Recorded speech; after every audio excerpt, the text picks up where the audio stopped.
Good morning welcome to morning prime time news నేను Jyotsna details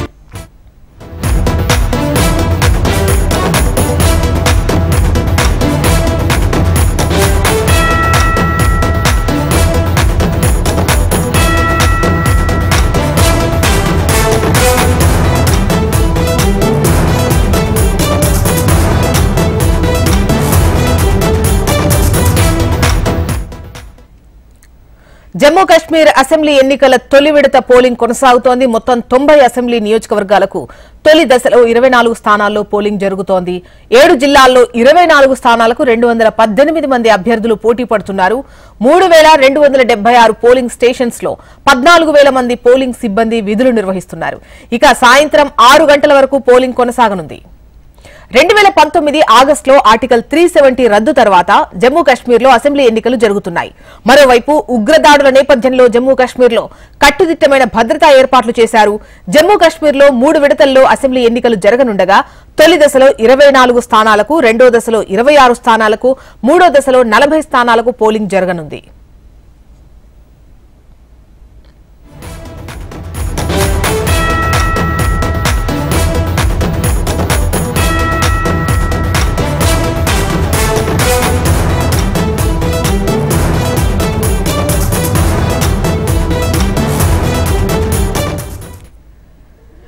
Jammu Kashmir assembly ఎన్నికల తొలి విడత పోలింగ్ కొనసాగుతోంది. మొత్తం 90 అసెంబ్లీ నియోజకవర్గాలకు ఈ తొలి దశలో 24 స్థానాల్లో అయితే పోలింగ్ జరుగుతోంది. వివరాలు అందించేందుకు శిరీష్ సిద్ధంగా ఉన్నారు. శిరీష్, చెప్పండి, ఆర్టికల్ 370 రద్దు తర్వాత జరుగుతున్నటువంటి ఎన్నికలు, తొలి విడత ఎన్నికలు ప్రస్తుతం ఇవాళ జరుగుతున్నాయి. భద్రత ఏ విధంగా ఉంది, పోలింగ్ సరళి ఏ విధంగా ఉంది, దీనికి సంబంధించి మీ దగ్గర ఉన్నటువంటి డీటెయిల్స్ ఏంటి? చూస్తున్న 2019లో ఆర్టికల్ 370 రద్దు చేసిన తర్వాత 5 సంవత్సరాల విరామం తర్వాత తొలిసారి ఎన్నికలు కూడా జరుగుతున్నాయి. ప్రస్తుతానికి అయితే ఎన్నికలు ప్రశాంతంగానే జరుగుతున్నాయి. జమ్మూ కాశ్మీర్ అసెంబ్లీకి పూర్తి స్థాయి రాష్ట్ర హోదా అనేది కూడా కేంద్ర ప్రభుత్వం ఆర్టికల్ 370 రద్దుతోటి తిరస్కరించడం జరిగింది. పాక్షిక హోదా మాత్రమే కూడా ఉంది. అయితే సుప్రీంకోర్టు ఆదేశాల మేరకు సెప్టెంబర్ నెలాఖరికల్లా అక్కడ ఎలక్షన్స్ అనేవి కూడా నిర్వహించాలని చెప్పేసి కేంద్ర ఎన్నికల సంఘం నిర్ణయించింది. సో ఈ నేపథ్యంలో మొత్తం 90 అసెంబ్లీ స్థానాలేంటి కూడా జమ్మూ కాశ్మీర్ అసెంబ్లీలో ఉంటే మొదటి విడతలో మాత్రం 24 అసెంబ్లీ స్థానాల్లో ఎన్నికలు కూడా జరుగుతున్నాయి. ఉదయం 7 గంటలకు పోలింగ్ అనేది కూడా ప్రారంభమైంది. సాయంత్రం 6 గంటల వరకు కూడా పోలింగ్ కొనసాగనుంది. దాదాపు 24 అసెంబ్లీ స్థానాల పరిధిలో 219 మంది అభ్యర్థులు తమ యొక్క అదృష్టాన్ని కూడా పరీక్షించుకోనున్నారు. అయితే ఈ 24 అసెంబ్లీ నియోజకవర్గాల పరిధిలో దాదాపు 23 లక్షల మంది ఓటర్లు తమ యొక్క ఓటు హక్కును వినియోగించుకునేందుకు కేంద్ర ఎన్నికల సంఘం ఏర్పాట్లు కూడా చేసింది. మొత్తం 90 అసెంబ్లీ స్థానాలకు సంబంధించి 3 విడతల్లోగా జమ్మూ కాశ్మీర్ అసెంబ్లీకి ఎన్నికలు కూడా జరుగుతున్నాయి. అయితే ప్రస్తుతం మహారాజ్ రీజియన్ లోని అనంతనాగ్, అదేవిధంగా పుల్వామా, కుల్గాం, షోపియాన్ జిల్లాలు, ఈ దాదాపు ఈ అనంతనాగ్, పుల్వామా, కుల్గాం, షోపియాన్ ఈ 4 జిల్లాలు కూడా తీవ్రవాద ప్రాబల్యం ఉన్న జిల్లాలు కాబట్టి అక్కడ పెద్ద ఎత్తున భద్రతా ఏర్పాట్లు కూడా చేయడం కూడా జరిగింది. కట్టుదిట్టమైన భద్రతా ఏర్పాట్ల మధ్య ప్రస్తుతంగా అయితే పోలింగ్ అనేది కూడా జరుగుతుంది. అదేవిధంగా చీనాబ్లోని దోడా, కిష్తివాద్, రాంబన్ జిల్లాల్లో కూడా పోలింగ్ అనేది కూడా జరుగుతుంది. అయితే మొత్తం మీద కనుక చూసినట్లయితే స్థానిక బలాబలాలు, చారిత్రక నేపథ్యం, పార్టీల యొక్క అనుబంధం ఇవన్నీ కూడా అక్కడ పోలింగ్ ను ప్రభావితం చేసే అవకాశం ఉంది. ఆర్టికల్ 370 రద్దు తర్వాత జరుగుతున్న ఎన్నికలు కాబట్టి జమ్మూ కాశ్మీర్ అసెంబ్లీలో ముఖ్యంగా జమ్మూ రీజియన్ లో అత్యధిక స్థానాలను గెలుచుకొని జమ్మూ కాశ్మీర్ అసెంబ్లీలో సీఎం పీఠాన్ని కైవసం చేసుకోవాలని చెప్పేసి బీజేపీ ప్రయత్నాలు కూడా చేస్తుంది. అక్కడ ఇటు కాంగ్రెస్, నేషనల్ కాన్ఫరెన్స్ అనేది కూడా ఒక అలయన్స్ తోటి ముందుకు సాగుతున్న పరిస్థితి అనేది కూడా ఉంది. ఇక పీడీపీ స్వతంత్రంగా పోటీ చేస్తుంది. సో ఈసారి స్వతంత్రులు ఎక్కువగా గెలిచే అవకాశాలు ఉన్నాయని చెప్పేసి కూడా కొంత సమాచారం అనేది కూడా అందుతుంది. తొలి విడతలో కీలకమైన పాంపోర్, త్రాల్, పుల్వామా, రాజ్పురా, అదేవిధంగా జైనపురా, షోపియాన్, డిహెచ్పురా, కుల్గాం, దేవ్సర్ ఇవన్నీ కూడా ఇక్కడ ఉన్నాయి. అయితే BJP, national conference, peoples democratic తో పాటు ఈ మిగిలిన పార్టీలన్నీ కూడా పోటీ చేస్తున్నాయి కాబట్టి మరోసారి national conference, Congress party Jammu Kashmir assembly పీఠాన్ని కైవసం చేసుకునే దిశగా ముందుకు వెళ్తున్నాయి. అయితే ఎన్నికలంటే కూడా పూర్తి అయిన తర్వాత అక్కడ మరి ఏ పార్టీకి మెజార్టీ అనేది కూడా వస్తుందనేది కూడా చూడాలి. రైట్ శిరీష్, 2-3 రోజులుగా నెలకొన్న సందిగ్ధానికి తెరపడింది. ఢిల్లీ సీఎం ఎవరో తేలిపోయింది. ఆ రాష్ట్ర మంత్రి అతిషి తదుపరి సీఎంగా బాధ్యతలు చేపడతారని సీఎం అరవింద్ కేజ్రీవాల్ ప్రకటించారు. ఆప్ లెజిస్లేటివ్ మీటింగ్ లో ఈ మేరకు నిర్ణయం తీసుకున్నట్లు తెలిపారు. ఢిల్లీ సీఎంగా బాధ్యతలు అప్పగించిన కేజ్రీవాల్ కు ధన్యవాదాలు చెప్పారు ఎమ్మెల్యే అతిషి. సామాన్య కుటుంబం నుంచి వచ్చిన తనకు ఆమ్ ఆద్మీ పార్టీ కీలక పదవులు ఇచ్చిందన్నారు. ఢిల్లీ సీఎం పదవికి కేజ్రీవాల్ రాజీనామా చేశారు. లెఫ్టినెంట్ గవర్నర్ వీకే సక్సేనాను కలిసిన కేజ్రీవాల్ తన రాజీనామా లేఖను సమర్పించారు. ఆప్ శాసనసభాపక్ష నేతగా అతిశిని ఎంపిక చేయడంతో అతిశి ఎంపికను లెఫ్టినెంట్ గవర్నర్ కు తెలిపారు కేజ్రీవాల్. దీంతో ఢిల్లీ తదుపరి సీఎంగా అతిశి బాధ్యతలు చేపట్టనున్నారు. వారం రోజుల్లో ఆమె సీఎంగా ఛార్జ్ తీసుకోనున్నట్లు తెలుస్తోంది. దేశంలో ఏ నేత తీసుకోలేని నిర్ణయాన్ని కేజ్రీవాల్ తీసుకుని ఢిల్లీ సీఎంగా రాజీనామా చేశారన్నారు ఆప్ నేత అతిశి. కోర్టు తీర్పు కంటే ప్రజా తీర్పు ముఖ్యమనే ఉద్దేశంతోనే కేజ్రీవాల్ రాజీనామా చేశారని తెలిపారు. ఎన్నికలయ్యే వరకు ఢిల్లీ ప్రజల రక్షణ బాధ్యతను తీసుకుంటానని, కేజ్రీవాల్ సూచనలతో ప్రభుత్వాన్ని నడుపుతారని అన్నారు అతిశి. వచ్చే ఎన్నికల్లో కేజ్రీవాల్ ను గెలిపించాలని ప్రజలు సంకల్పం తీసుకున్నారని, తాను కూడా కేజ్రీవాల్ ను మరోసారి సీఎంగా చేయడం కోసం కృషి చేస్తానని స్పష్టం చేశారు.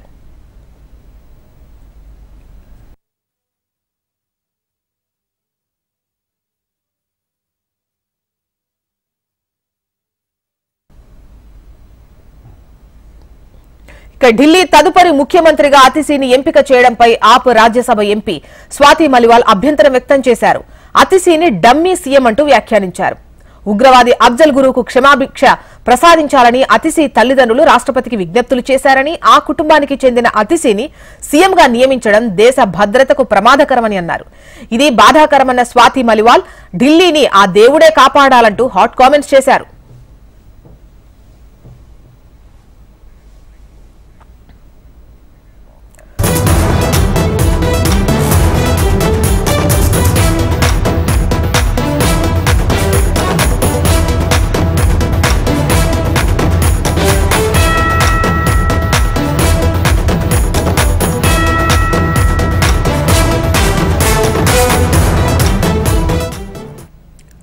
ఇవాళ ఏపీ కేబినెట్ భేటీ కానుంది. ఉదయం 11 గంటలకు సచివాలయంలో సీఎం చంద్రబాబు అధ్యక్షతన మంత్రివర్గ సమావేశం జరగనుంది. అక్టోబర్ 1 నుంచి నూతన మద్యం పాలసీ అమలు నేపథ్యంలో మంత్రి కొల్లు రవీంద్ర నేతృత్వంలో వేసిన మంత్రుల కమిటీ కొత్త లిక్కర్ పాలసీ నివేదికకు కేబినెట్ ఆమోదం తెలపనుంది. అలాగే సీఎం చంద్రబాబు ప్రకటించిన వరద బాధితులకు సాయానికి ఆమోదం ప్రకటించనుంది.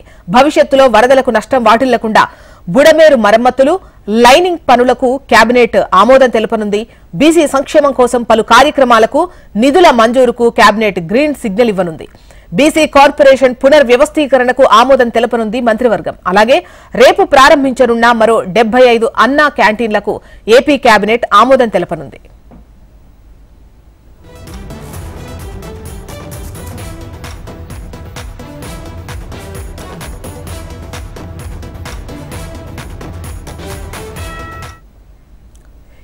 ఇవాళ ఏపీ కేబినెట్ భేటీ కానుంది. ఉదయం 11 గంటలకు సచివాలయంలో సీఎం చంద్రబాబు అధ్యక్షతన మంత్రివర్గ సమావేశం ఉంది.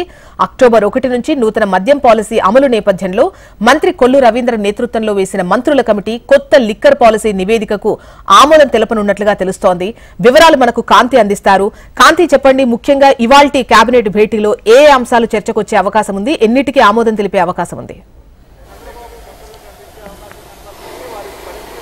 యాజస్న ఈ రోజు ఏపీ కేబినెట్ సమావేశం ఉదయం 11 గంటలకు ప్రారంభమవుతుంది. సీఎం చంద్రబాబు నాయుడు అధ్యక్షతన ఈ కేబినెట్ భేటీ జరగబోతోంది. ఈ కేబినెట్ భేటీలో కొన్ని కీలక నిర్ణయాలు ఏవైతే ప్రభుత్వం తీసుకుని ఆచరణలో పెట్టాలనుకుంటుందో వాటికి సంబంధించినటువంటి కేబినెట్ ఆమోదం అయితే ఈ రోజు పొందే అవకాశం కనిపిస్తుంది.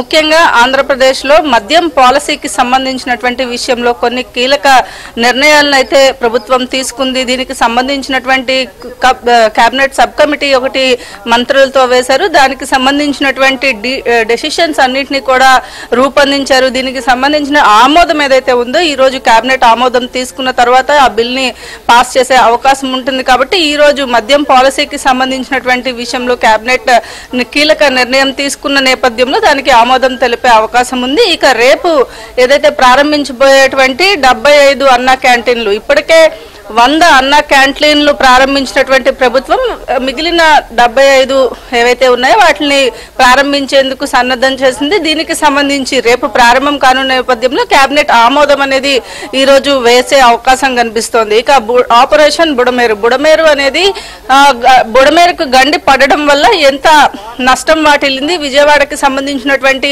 భారీగా కేవలం విజయవాడ మాత్రమే కాదు, ఉమ్మడి కృష్ణా జిల్లాకి సంబంధించినంత వరకు కూడా చాలా వరకు నష్టం ఏర్పడిన నేపథ్యంలో దీనికి సంబంధించి ఆపరేషన్ బుడమేరు ఏదైతే ఉందో దాన్ని చేపట్టాలని నిర్ణయం తీసుకుంది. దీనికి సంబంధించినటువంటి కీలక ఆమోదం కూడా తెలిపే అవకాశం ఉంటుంది. ఏదైతే గత ప్రభుత్వ హయాంలో జరిగినటువంటి అవినీతి అక్రమాల కారణంగా ఈ బుడమేరు కావచ్చు, మద్యం కావచ్చు, అలాగే ఇసుకకి సంబంధించినటువంటి విషయాలతో పాటుగా కొన్ని కీలక నిర్ణయాలు అయితే ఈ రోజు తీసుకునే అవకాశం ఉంది. జ్యోత్సరావు. రైట్ కాంతి.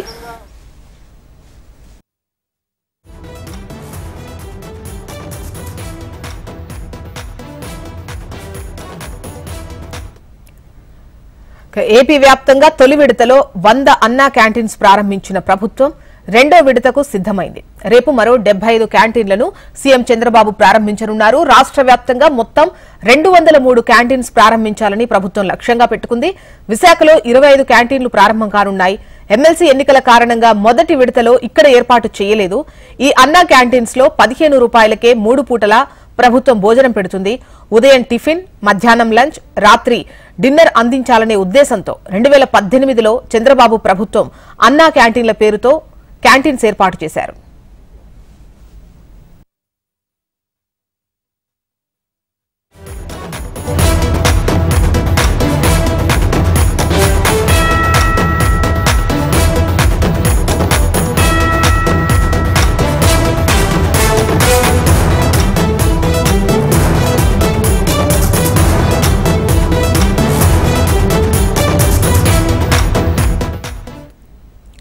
హుస్సేన్ సాగర్ వద్ద వినాయక నిమజ్జనాలు కొనసాగుతున్నాయి. NTR Marg, people plaza, tank bund వద్ద నిమజ్జన ప్రక్రియ కంటిన్యూ అవుతోంది. నిమజ్జనం కోసం రాత్రి నుంచి వినాయకులు బారులు తీరారు. మధ్యాహ్నంలోపు గణేష్ నిమజ్జనాలు పూర్తి కానున్నాయి. గ్రేటర్లో మొత్తం 71 ప్రాంతాల్లో నిమజ్జనాలు జరుగుతున్నాయి. 5,000 మంది పారిశుద్ధ్య కార్మికులతో హుస్సేన్ సాగర్ చుట్టూ జీహెచ్ఎంసీ క్లీనింగ్ ప్రక్రియను చేపట్టనుంది.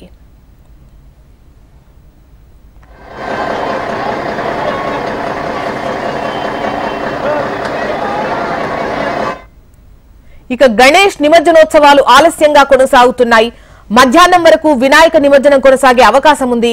సెంట్రల్ జోన్ పరిధిలో ట్రాఫిక్ ఆంక్షలు కొనసాగుతున్నాయి. ట్యాంక్ బండ్, చెరువులు, కొలనుల్లో విశాఖ నిమజ్జనాలు జరుగుతున్నాయి. నిమజ్జనానికి గణనాథుల విగ్రహాలు వేలాదిగా తరలి వస్తున్నాయి. ఒక్కొక్కటిగా గణనాథులు గంగమ్మ ఒడికి చేరుతున్నారు. భక్తులతో ట్యాంక్ బండ్ పరిసరాలు కిక్కిరిసిపోయాయి. నిమజ్జన ప్రక్రియను వేగవంతం చేశారు అధికారులు.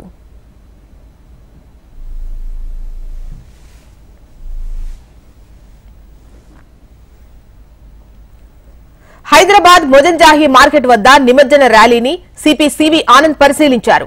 వినాయక నిమజ్జనాలు ఆలస్యమవుతుండటంతో పోలీస్ కమిషనర్ రంగంలోకి దిగారు. మొజంజాహి కూడలి వద్ద 3 మార్గాల్లో గణనాథులు భారీగా బారులు తీరారు. నిమజ్జనాలకు గణనాథులను వేగంగా పంపుతున్నారు పోలీస్ అధికారులు. అర్ధరాత్రి దాటిన తర్వాత మండపాల నిర్వాహకులు వినాయకులను నిమజ్జనాలకు తరలిస్తున్నారు.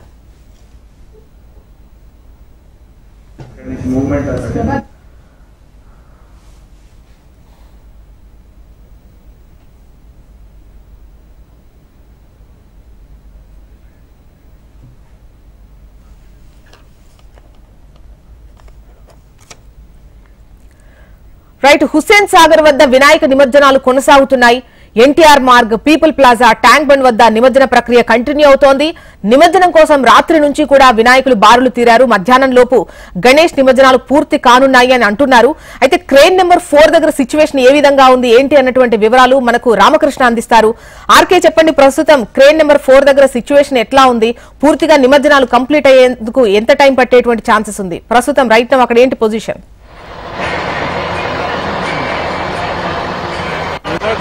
ఉదయం నుంచి కూడా ఖైరతాబాద్ గణనాథుల నిమజ్జన ప్రక్రియ కొనసాగుతోంది. ఖైరతాబాద్ గణనాథులు వచ్చే సమయంలో మాత్రం పూర్తిగా కూడా వీళ్ళంతా కూడా ఈ ప్రాంతం మొత్తాన్ని బ్లాక్ చేయడం జరిగింది. ఆ తర్వాత మాత్రం యథావిధిగా ఖైరతాబాద్ గణనాథులు నిమజ్జనం ముగిసిన తర్వాత మిగతా వినాయకుల నిమజ్జన ప్రక్రియ అనేది వేగవంతం చేసే ప్రయత్నం చేశారు. అంటే చాలాసేపటి వరకు కూడా ఖైరతాబాద్ వినాయకులకు కూడా ఇక్కడ చాలా స్లోగా మూవ్ అవడం, అంటే పైనుంచి వచ్చే ప్రాంతాల నుంచి వచ్చే వినాయక విగ్రహాలు ఏవైతే అవన్నీ కూడా ఆ ప్రాంతాల నుంచి స్లోగా మూవ్ అవుతూ రావడం వల్ల ఇక్కడ మొత్తం కూడా ఎక్కడికక్కడ నిన్న రాత్రి నుంచి కూడా బ్లాక్ అవడం జరిగింది. నిన్న సాయంత్రం 7 గంటల తర్వాత నుంచి కొంత నిమజ్జన ప్రక్రియ అయితే ఊపందుకోవడం జరిగింది. మొత్తం గ్రేటర్ హైదరాబాద్ లోని 70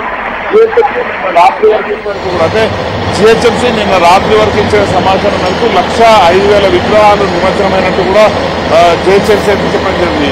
ఇప్పుడు మనకు అందుతున్న ఆఫ్ రికార్డ్ ఇన్ఫర్మేషన్ ప్రకారం దాదాపుగా 2,10,000 విగ్రహాల వరకు కూడా నిమజ్జన ప్రక్రియ జరిగినట్టు కూడా జిహెచ్ఎంసీ అధికారులు అయితే చెప్తున్నారు. మొత్తం కూడా ఈ దాదాపుగా ఈ 3 ప్రాంతాలు ఏవైతే మిగతా ప్రాంతాల్లో సజావుగానే సాగుతున్నప్పటికీ కూడా ఈ 3 ప్రాంతాలకు వచ్చేసరికి మాత్రం నిమజ్జన ప్రక్రియ కొంత ఆలస్యం అవుతూ వస్తుంది. ముఖ్యంగా ఇటు ట్యాంక్ బండ్ కావచ్చు, నెక్లెస్ రోడ్ కావచ్చు, ఎన్టీఆర్ మార్గ్ కావచ్చు, ఈ 3 ప్రాంతాల్లో మాత్రం కొంత ఇబ్బందికర పరిస్థితి కనిపిస్తుంది. ఇంకా దాదాపుగా ఒక 10,000 పైగా ఈ పరిసర ప్రాంతాల్లోనే నిలిచినట్టు పోలీసు అధికారులు అయితే భావిస్తున్నారు.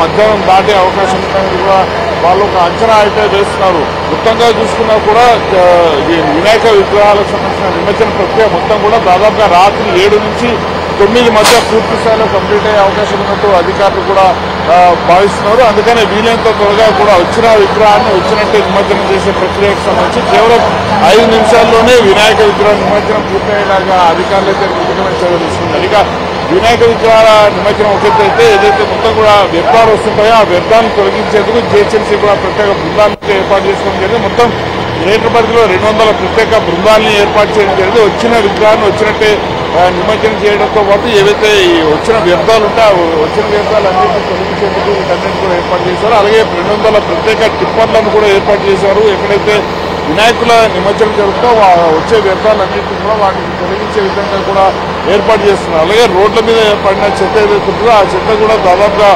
వితిన్ సెకండ్స్ లోనే వాటి అన్నింటినీ తొలగించే విధంగా. రైట్ ఆర్కే, అది మొత్తానికి హుస్సేన్ సాగర్ పై సిచ్యువేషన్ చూస్తే గనక ఇంకా నిమజ్జనాల విల్లు అయితే అక్కడ కనిపిస్తోంది. ఇంకా వేల గణనాథులు నిమజ్జనం అవ్వాల్సినటువంటి సిచ్యువేషన్ అయితే ఉంది. ఒక ఎస్టిమేషన్ ప్రకారం ఏంటంటే మధ్యాహ్నం 1-1:30 వరకు కంప్లీట్ అవుతుంది అని అంటున్నారు. బట్ అక్కడ అక్కడ భక్తుల తాకిడి చూడొచ్చు, నిమజ్జనాలు మీరు కూడా లైవ్ విజువల్స్ చూస్తూ ఉన్నారు. అక్కడ ఉన్నటువంటి సిచ్యువేషన్ ఏ విధంగా ఉంది అనేది. మేబీ ఈవినింగ్ 4 కూడా అయ్యేటువంటి ఛాన్సెస్ ఉన్నాయని ఇంతకుముందు మనకు ఆర్కే చెబుతున్నప్పుడు అర్థమైనటువంటి విషయం ఏంటంటే సాయంత్రం 4 కూడా పట్టేటువంటి అవకాశం ఉంది. నిన్న ఒక్కరోజే 1,00,000కు పైగా వినాయక నిమజ్జనాలు జరిగాయి. ఇవాళ ఓవరాల్ గా అనధికారికంగా చూసుకున్నట్లయితే ఒక 2 లక్షల విగ్రహాలైనా కూడా ఓవరాల్ గా సిటీ మొత్తంలో గనక చూస్తే 2 లక్షల వరకు గణనాథుల నిమజ్జనాలు జరిగాయి అని చెప్పేసి అంటున్నారు. అండ్ అక్కడ గనక చూసుకున్నట్లయితే పారిశుద్ధ్య కార్మికులు ఎప్పటికప్పుడు గణనాథులతో వచ్చేటువంటి అంటే విగ్రహాలు మాత్రమే కాకుండా గణనాథులతో తీసుకొచ్చేటువంటి దండలు, పూలు, ఆకులు ఏవైతే ఉంటాయో ఫలాలు ఇట్లా అవన్నీ వాటన్నిటిని కూడా ఎప్పటికప్పుడు తొలగిస్తూ వేసిన విగ్రహాన్ని వేసినట్టే అటు పక్కకు తీస్తూ ఎప్పటికప్పుడు అక్కడ పారిశుద్ధ్య కార్యక్రమాలు అయితే చేస్తున్నట్టుగా చెబుతున్నారు. ప్రస్తుతం అయితే హుస్సేన్ సాగర్ దగ్గర ఇంకా నిమజ్జనాల తాకిడైతే ఉంది, విగ్రహాల తాకిడైతే ఉంది, నిమజ్జనాలు కొనసాగుతూ ఉన్నాయి. మేబీ ఇది మధ్యాహ్నం 2 తర్వాతే పూర్తిగా కంప్లీట్ అయ్యేటువంటి అవకాశాలు అయితే మనకు కనిపిస్తున్నాయి.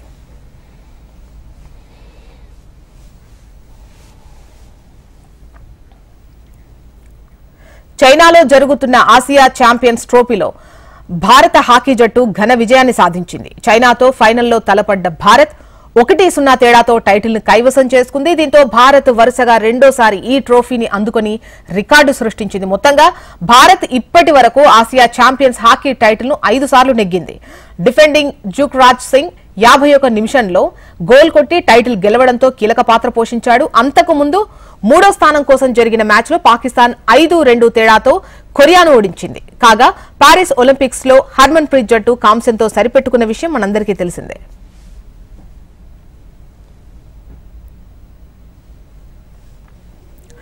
చైనాతో జరుగుతున్న ఆసియా ఛాంపియన్స్ ట్రోఫీలో భారత హాకీ జట్టు ఘన విజయాన్ని సాధించింది.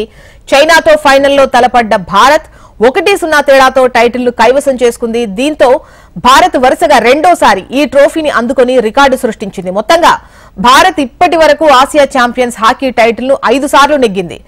డిఫెండర్ జుక్రాజ్ సింగ్ 51వ నిమిషంలో గోల్ కొట్టి టైటిల్ గెలవడంలో కీలక పాత్ర పోషించాడు. అంతకుముందు 3వ స్థానం కోసం జరిగిన మ్యాచ్ లో పాకిస్తాన్ 5-2 తేడాతో కొరియాను ఓడించింది.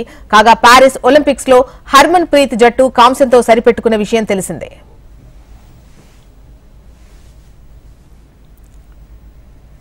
ఇవి బులెటిన్ డీటెయిల్స్. అప్డేట్స్ కోసం చూస్తూనే ఉండండి హెచ్ఎం టీవీ. వార్త ఆగదు, నిజం దాగదు.